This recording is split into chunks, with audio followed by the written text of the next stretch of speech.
Mapipikit mo ang mata mo kapag sinubukan mo ang kamandag sa halamang ito.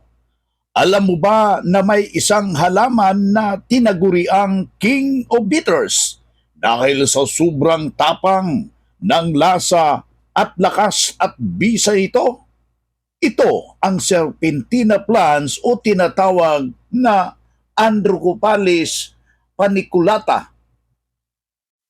Ang serpentina ay isang halamang gamot na nakakatulong ginamit bilang isang tradisyonal na panggagamot hindi lang dito sa Pilipinas kung sa ibang bansa sa Asya. Bagaman mapait ang lasa nito, napakarami palang benepisyo na maitutulong sa ating kalusugan. Narito ang ilang kamangha-manghang benepisyo ng serpentina plants. Kapag inilaga mo yung dahon nito, nakakatulong laban sa lagnat at trangkaso.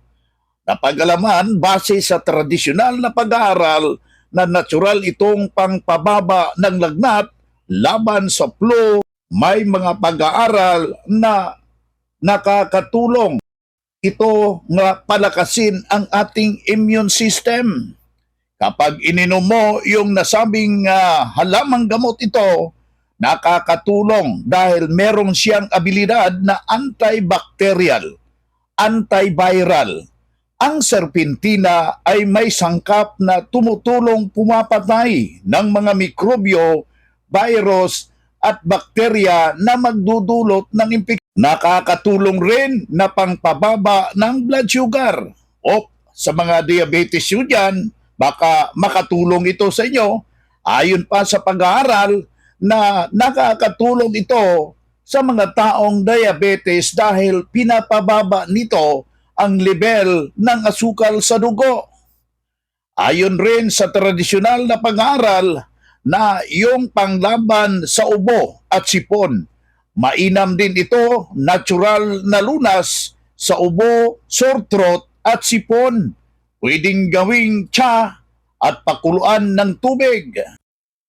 Disclaimer lang po, ipinagbabawal para sa may buntis at saka sa may mga masilang karamdaman sa atay.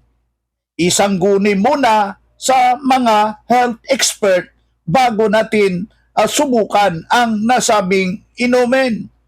Kapalawas, ibahagi para makatulong tayo ng ganap.